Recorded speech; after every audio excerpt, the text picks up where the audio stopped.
Hey guys, back at you with another tackle talk, and today This is number 4. Yeah, number four. Number 4, and today we're talking about frogs. Well, Topwater. Topwater. Well, We're gonna start with frogs, and then we'll get into the okay. the My bad. hard bait side. of Topwater. it. So, All right, I'm gonna start off this video. Baits I don't like. One of the ones I don't like. Live target sunfish. Something about this does not. The hookup ratio on it is not very good. It just doesn't get the amount of bites that a normal frog that we throw does. Just something about it. It just for us it just doesn't work as well. I mean, you've caught fish on them before. I was gonna say I've caught one fish, and I had to force myself to use it multiple days in a row before I even caught one. So, I completely agree with you on that. I don't like it either. For that fact that I like the fact that they have trocars. I like trocar hooks. They're expensive, but I do like them, and when I can afford them, I like to buy them. Right now is a good time to buy them if you guys are looking. Tackle Warehouse has that 25 days of Christmas still going on. It goes on until the 8th, I believe, next Monday. That's a week from today. But they're, I think, 50% off, so you can get a pack for like $4 or something like that. Honestly, my personal opinion about this live target, the sunfish, is that I'm with him also on the fact that I do like the trocars on it, but it could have been made into another shape other than a fish. I think I My like personal the opinion, I like I the don't fish like the- idea. I don't I like like the the fish fish. idea, but part of the problem I have with it is that I think the fact that we fish a lot of really thick mats, like really thick, scummy, nasty mats. And I think the problem with this is that when it sits on top, it just doesn't make enough of a noise above it, and so it just doesn't get the bites. That's why what you'll notice is we throw a lot of popping frogs. Our mats are so thick that when we pop them, we can at least get some splash from the water. Whereas these just sit on top and they do nothing, and so I don't think the fish can ever find them and blow up on them. I guess while we're on the topic of live target, talking about their sunfish and stuff, I've only got one other frog here in my box that is live target, and it's this one. It's just a standard frog, and it's the biggest frog I've got by far, but the biggest body size and the longest legs. I've never really thrown it. I tend to stick to Spro. I do like the bronze eyes. We'll get into this right here in a second. Spro's our main topic, but I see myself trying to use this one this year just to say I caught a bass on it. I do like the live target normal frogs. I like the fact that they're kind of a smaller frog and they're a little softer. They generally, if you do get a blow up on them, they do have a good hookup ratio. The only complaint I have with them is the fact that they are softer and they are smaller. They don't have a lot of weight to them, so I've noticed our casting distance isn't as great with them. The Spros we'll end up talking about later are a little more solid, and they're a little thicker plastic to them, and so they generally have a little more weight, and we can generally cast them a little farther, it seems like. I've noticed that too with the live target. I can't. I cast like them as far. the live targets. They have good action and everything. I mean, don't get me wrong; they look good also, but I wish they casted further. Yeah. Now, if you and then the problem is so if you throw this size, right, you get a lot of bites, but they don't cast as far. Whereas if you bump up and you go to say the next size, I think this is the 65 size, whereas the other one's the 55 size. If you go up to this size, it's almost like it's too big, and you just don't get the bites anymore. You need a big fish to bite a big frog. Yeah, and we just don't have that really here. So generally, we like to stick with the smaller frogs, but the problem is they just don't weigh a lot. Another one that I had okay success with is the lunker hunts, and I've noticed that in clear water, I generally do a little better with these because of the legs. They don't always look the most natural thing in the world, but the way I think about it is these legs have to look more natural to a bass than skirts, right? You got a bunch of strands coming off the back of a frog versus something that resembles somewhat of legs. So I feel like that if you need clear water, or if you have clear water and you need a frog that gets a little more bites, maybe try something with some legs. Maybe try the lunker hunt. compared to a skirt. I think Let's talk about these next. okay.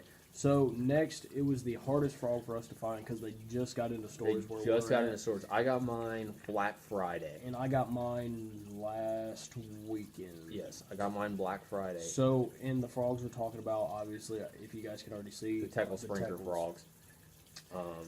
Obviously, we don't know a lot about them. We don't know a whole lot about them. I do know that whenever these frogs first came out, there was so much hype over them. You couldn't find them anywhere. They sold out everywhere you thought to look in a matter of hours. It seemed like days. By the time I caught wind of them out here on the East Coast and everything, and like started hearing all the hype about them, and like started seeing videos over them, they were gone. You couldn't find them anywhere. I almost broke down and bought them on eBay, and I was gonna pay. I think the last time I saw them on eBay, there was 2 of them available in basically a 2-pack, and they wanted $65 for them. And these frogs retail for $15 a piece. So you're paying over double for the frogs just because they were that hard to find. But luckily we waited long enough. You know, it's wintertime now. We're not going to throw them anyway. But we waited long enough, and we finally got them in our stores. I know we waited. It seemed like forever Yeah, before we actually got our Let's hands see. on some. When did we hear about them? We heard about them It's probably soon. about the middle of summer. Yeah. And so it's been about 6 months probably. So, I mean, and whenever we say they just got into stores, it was like right at Thanksgiving whenever they got into Yeah. stores. I couldn't have hit them at a more perfect time. When I got there, they had an entire end shelf full of them, and they probably had over 100 of them. And it was like that whenever I went. it was like the greatest thing I'd ever seen. Basically. The hype now by January. Well, they caught up on their production basically. They is all did, it and the is. hype about them also has kind of went down a little bit. They've been on the market for a few months now, so everybody kind of knows about them. But I guess It's spray time, I guess. we don't really know a whole lot about Actually, them. hold on. I want to make a mention. Okay, so Make a this mention. this frog right here is called it's by Seville. It's the Seville pivot frog. It's got one hook on it. I don't like this frog at all. The reason I don't like this frog at all, one, it's not very weedless. So when it sits on the water, that hook kicks up like this, and there's no weedlessness to it. You can't throw it around the scum that we have, anything like that. The other thing is the body of this thing is rock hard, and so they basically have to just push it down if they want to get hooked up. They can't. There's no compression there, and so I've never even thrown it because I just don't think it's gonna perform anywhere near as good as the other frogs we throw.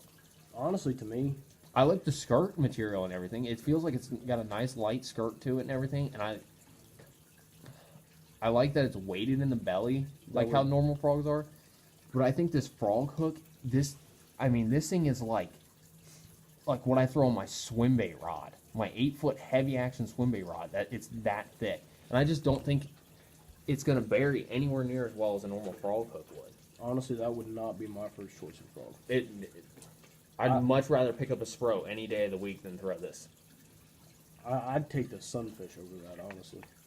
I I feel like very I would well have. could. I feel like I'd have a better chance with that sunfish. You might get bites on this, but I seriously don't know what the hookup ratio would be like because of how thick that hook is. Like we both frog with a 7-foot heavy, Abu Garcia Veritas 2.0 rod. yeah, and we both throw 65-pound Power Pro braid. And even then, I've noticed with other frogs, like I crack them, and I'll fang them, whatever you want to call it. I'll get both hooks all the way through. I don't know if I would get that hook all the way through. It's just way too thick. Probably not. But moving on, I guess it's now time to get to the Spro frogs. My personal favorite. What about you? Your personal? Oh God, yeah, definitely my By personal far. favorite. I'll say my first negative. It's the only negative I have with the frog. The fact that it's $10.